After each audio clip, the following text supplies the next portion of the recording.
What's up? Mr. Oliveros here. Today we're gonna learn about imaginary numbers. When we have square root of 4, the answer is 2 and negative 2 because 2 times 2 is 4, negative 2 times negative 2 is 4. But when you put a negative, square root of negative 4, any number that has a negative inside the square root or even root, it gives us a non-real, meaning say no solution, no real answer.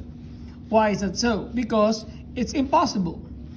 But imaginary numbers has been introduced as a complex number, and this defines to be I squared is equal to negative 1, or you can say that the square root of negative 1 is equal to I, one or the other. What's the meaning of this one here? We will apply this once in order for us to understand this, okay? What are the things first that we know? What we know is that square root of 4 is 2, right? But if I give you square root of 12, if I ask you to break this down, how do you break that down? 12 can be simplified, or find the prime factorization of 12 is to say you can pick 6 and 2. 6 can be break down to 3 and 2. And we have learned before in simplifying radicals that this is a pair of 2's, so that will go outside, and the 3 has no partner, so it remains inside, right? Those are the things that we know. What if I give you a problem involving imaginary number or a negative value? So example number 1, if I give a square root of negative 20.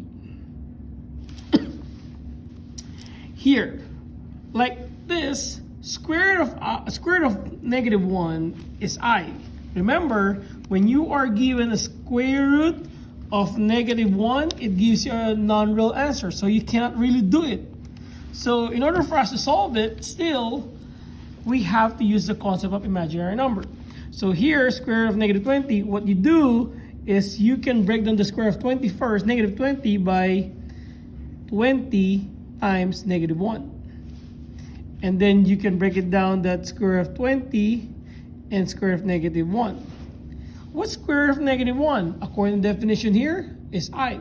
So the answer right here is just an I and square root of 20.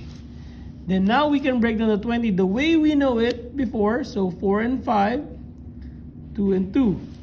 You have a pair of 2 there. So that 2 goes outside together with the I. So it becomes now 2I square root of 5.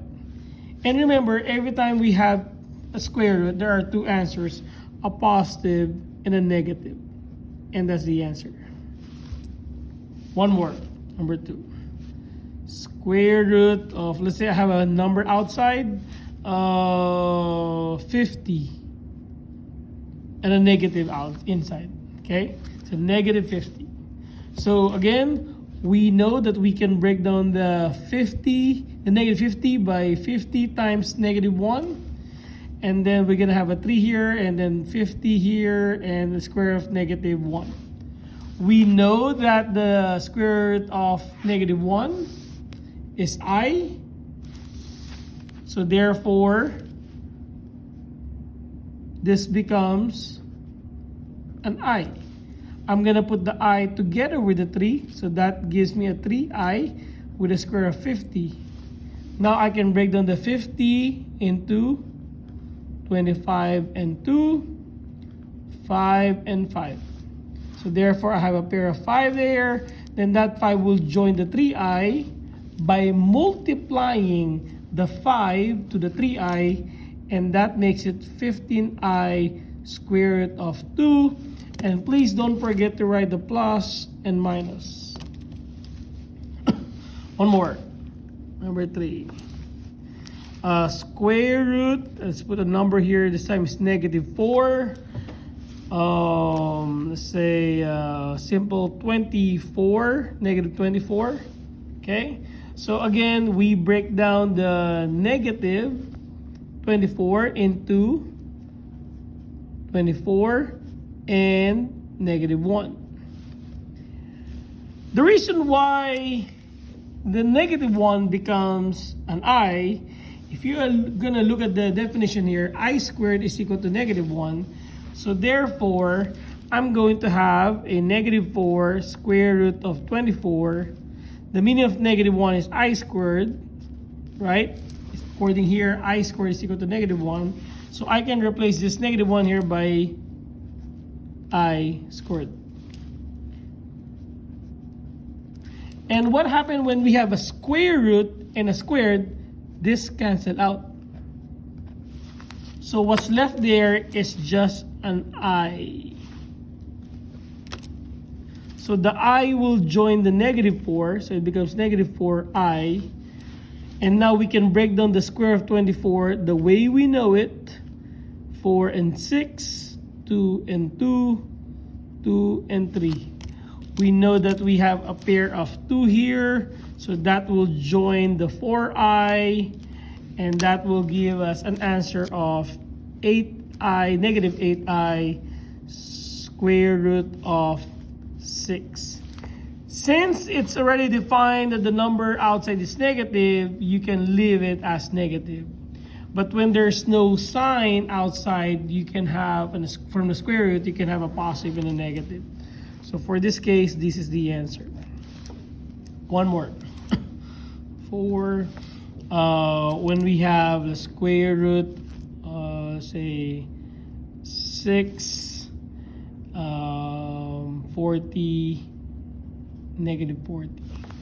Okay?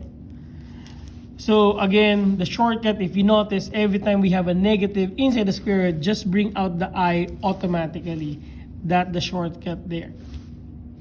And then break down the 40, 4 and 10, 2 and 2, 2 and 5. Again, same thing as the other one, just a pair of 2. So the 2 will join the 6I. That makes it as a 12I now because you multiply them. And then the square root of 2 and 5, it's not 25, 52, or 7, but you multiply them back to get the 10, so that is going to be 10. And since there's no sign involved right here, so I'm going to put plus or minus as our answer. And easy, right? I hope you learned something. And again, the code for today is cosine. Right? Say it. Kaboom!